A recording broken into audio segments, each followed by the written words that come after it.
Around 5 years ago, it struck me that I was losing the ability to engage with people who aren't like-minded.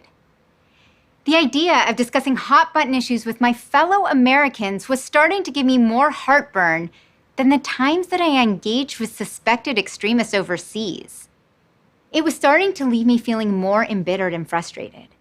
And so just like that, I shifted my entire focus from global national security threats to trying to understand what was causing this push towards extreme polarization at home. As a former CIA officer and diplomat who spent years working on counter-extremism issues, I started to fear that this was becoming a far greater threat to our democracy than any foreign adversary. And so I started digging in, and I started speaking out, which eventually led me to being hired at Facebook and ultimately brought me here today to continue warning you about how these platforms are manipulating and radicalizing so many of us, and to talk about how to reclaim our public square. I was a Foreign Service officer in Kenya just a few years after the September 11th attacks, and I led what some call hearts and minds campaigns along the Somalia border. A big part of my job was to build trust with communities deemed the most susceptible to extremist messaging. I spent hours drinking tea with outspoken anti-Western clerics and even dialogued with some suspected terrorists. And while many of these engagements began with mutual suspicion, I don't recall any of them resulting in shouting or insults. And in some cases, we even worked together on areas of mutual interest. The most powerful tools we had were to simply listen, learn, and build empathy. This is the essence of Hearts and Minds work. Because what I found again and again is that what most people wanted was to feel heard, validated, and respected. And I believe that's what most of us want. So what I see happening online today is especially heartbreaking and a much harder problem to tackle. We're being manipulated by the current information ecosystem, entrenching so many of us so far into absolutism that compromise has become a dirty word. Because right now, social media companies like Facebook profit off of segmenting us and feeding us personalized content that both validates and exploits our biases. Their bottom line depends on provoking a strong emotion to keep us engaged, often incentivizing the most inflammatory and polarizing voices, to the point where finding common ground no longer feels possible. And despite a growing chorus of people crying out for the platforms to change, it's clear they will not do enough on their own. So governments must define the responsibility for the real-world harms being caused by these business models and impose real costs on the damaging effects they're having to our public health, our public square, and our democracy. But unfortunately, this won't happen in time for the US presidential election. So I am continuing to raise this alarm because even if one day we do have strong rules in place, it will take all of us to fix this. When I started shifting my focus from threats abroad to the breakdown in civil discourse at home, I wondered if we could repurpose some of these Hearts and Minds campaigns to help heal our divides. Our more than 200-year experiment with democracy works in large part because we are able to openly and passionately debate our ideas for the best solutions. But while I still deeply believe in the power of face-to-face civil discourse, it just cannot compete with the polarizing effects and scale of social media right now. The people who are sucked down these rabbit holes of social media outrage often feel far harder to break of their ideological mindsets than those vulnerable communities I worked with ever were. So when Facebook called me in 2018 and offered me this role heading its elections integrity operations for political advertising, I felt I had to say yes. I had no illusions that I would fix it all. But when offered the opportunity to help steer the ship in a better direction, I had to at least try. Now, I didn't work directly on polarization, but I did look at which issues were the most divisive in our society and therefore the most exploitable in elections interference efforts, which was Russia's tactic ahead of 2016. So I started by asking questions. I wanted to understand the underlying systemic issues that were allowing all of this to happen in order to figure out how to fix it. Now, I still do believe in the power of the internet to bring more voices to the table.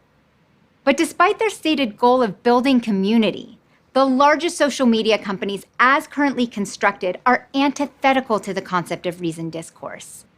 There's no way to reward listening, to encourage civil debate, and to protect people who sincerely want to ask questions in a business where optimizing engagement and user growth are the two most important metrics for success.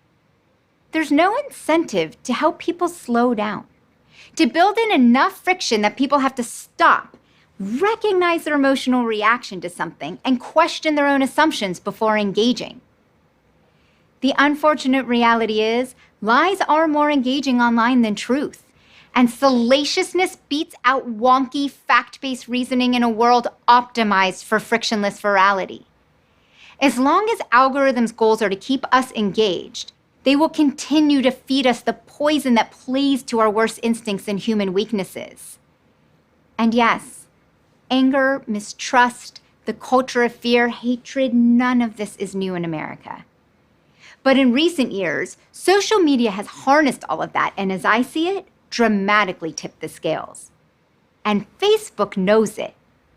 A recent Wall Street Journal article exposed an internal Facebook presentation from 2018 that specifically points to the company's own algorithms for growing extremist groups' presence on their platform and for polarizing their users.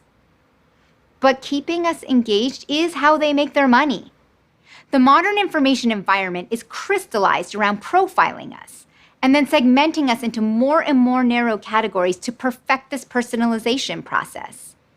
We're then bombarded with information confirming our views, reinforcing our biases, and making us feel like we belong to something.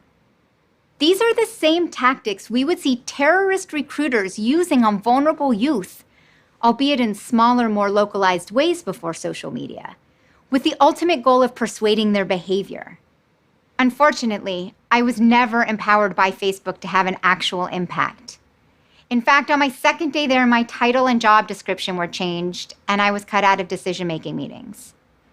My biggest efforts, trying to build plans to combat disinformation and voter suppression in political ads, were rejected. And so I lasted just shy of 6 months.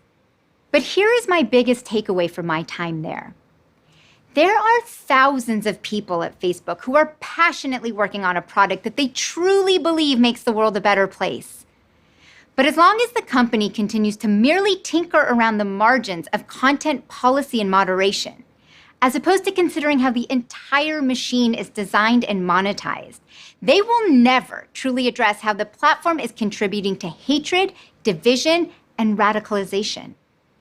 And that's the one conversation I never heard happen during my time there. Because that would require fundamentally accepting that the thing you built might not be the best thing for society, and agreeing to alter the entire product and profit model. So what can we do about this?